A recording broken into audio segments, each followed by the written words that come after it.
Yesterday, the Sporting News released their preseason top 25, of which, Mike, you're not only a big part of that, probably the whole part of that. But you know, our All America team, I get a whole panel together because we're part of the NCAA consensus. So it shouldn't just be me and three other wide bodies. So I get a nationwide panel for that. But for this, it's just me. It's right. Because it's my projection of what the college basketball scene will look like. And certainly I run it by everybody else on the staff if they want to have input. But this is pretty much, our backup college basketball writer's got the World Series going on. He's got bigger things. Ryan Fagan is on, and he was complaining on Twitter all night about the fact that he had to get up at like 3 a.m. for his flight to Game 1. So he has bigger things to worry about than whether Indiana's in the preseason top 25. But I did get a little heat from a couple of IU fans that are saying I'm going to be wrong, and I very well could be. There's a lot to recommend the Hoosiers. There's also a lot of questions, especially at the most important position. They've got two options. Do they have a good option? I think that'll be interesting to watch with Robert Finney, the incumbent, and Xavier Johnson from Pitt, who I've seen a lot. As a former Pittsburgher, I've seen him play a lot of basketball. I saw one of his early practices when he was a Panther. So I know his game, and I know what he's capable of, and I know what the detriments are. And so it's up to Mike, and I know that he's a terrific coach. We'll see whether he can get the best out of Xavier and make the combination between he and Robert work great. What are the detriments, Mike? What's that? I'm sorry? I said, what are the detriments, Mike, with Xavier Johnson? Well, I mean, he's extremely dynamic. He can really score. He's an effective passer, but not an elite one. He can get a little bit one note at times. Tunnel vision kind of player at times.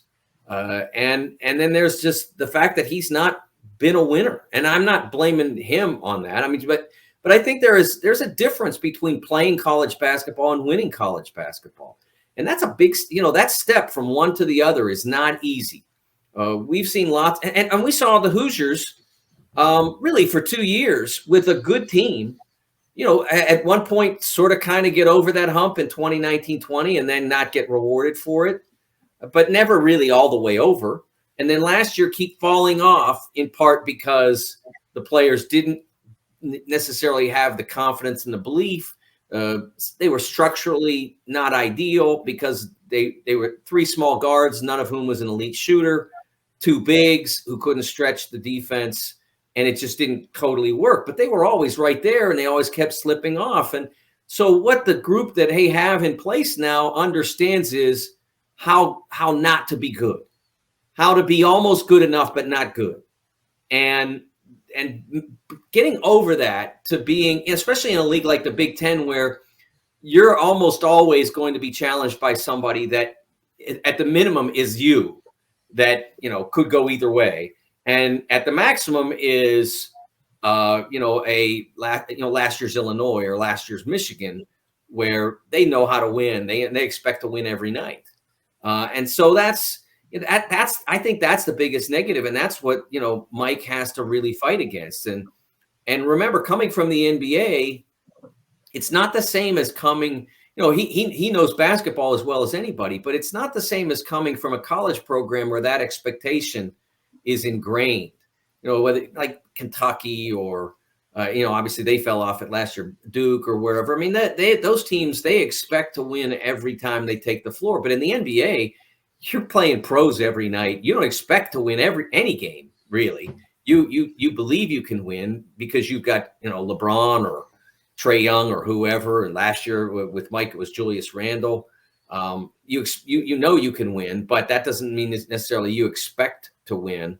And that's kind of what Indiana has to have ingrained in it, is that expectation. You take the floor against a bottom third Big Ten team at Assembly Hall, you should expect to win the game. That's where and then you take the floor against a top tier Big Ten team like a Purdue or Illinois or Michigan or whoever this year, and you're in Assembly Hall and it's packed and you're playing good basketball, you should expect to win that game. Though that's what Indiana has to have in order to be in the top 25 level. And can they get there? Yeah, I think they can. They have to shoot it better. Point guard play we discussed.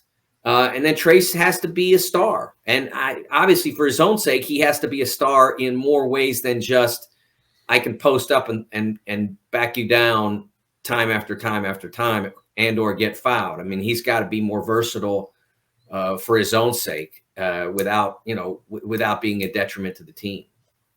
Yeah, if you look through the top 25, another reason why Indiana would not be. And first of all, I agree with Indiana not being ranked in the top 25 right now. There's no reason for anyone to put them in the top 25 other than guesswork of what they think they might be able to accomplish from the new faces, the new coaches regime. I think they are a top 25 team probably, but you can't. I don't think you should vote on wishing. Well, no, I mean, Jim, it's a projection. If I think that they're going to be a top 25 team at the end of the year, that's what they should be. Right. I think they're close. Do I think that they're because remember, top 25 is basically a 6 seed. And I have in my top 25, I have Maryland ahead of them. I have Michigan State ahead of them.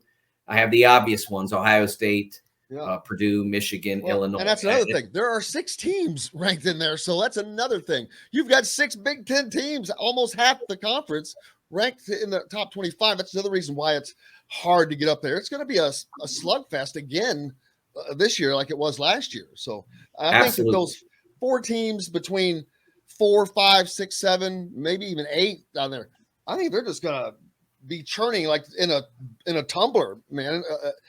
Michigan, of course, stands out. Purdue should stand out. And then I don't know. I don't know after that. It's Ohio State, like you mentioned, Ohio State, Michigan State, Maryland, Indiana, Rutgers. Yep. So that's just like putting them in the old machine and let them see who comes out of that thing. I think that's just going to be a meat grinder for them. And a lot of that depends on a few things. One, how did they schedule non-conference? I really don't take that into account because in some cases, when I'm sketching that out, the schedules aren't always done. They are this year, but in past years they haven't been. And schedule both in conference and out of conference. I mean, I talked before about how Indiana's schedule last year really hurt them. It was just too difficult. There were no games. There weren't enough games for them to learn how to get good. I think that this year's schedule more manageable in that respect. They have the opportunity to learn how to win, and that's, as I said before, that's more as much as anything. It'd be great if they, if new players like Parker Stewart coming in provide the perimeter, the ability to stretch the defense that they didn't have a year ago. Miller Kopp, another player, the ability to stretch the defense. And, Trace gets more room to operate. They become a much more consistent offense. And so that, those things can all be worked out through a more manageable schedule that last year, because of, the pandemic, the games that went away, the games that didn't go away, they were climbing a mountain almost every night and they just couldn't get over it. And I have much higher hope for this IU team coming into this year because of the additions, because Trace is a year older, because they have multiple options at point guard. I think that they have the ability to become a significant team. And again, that they can be great.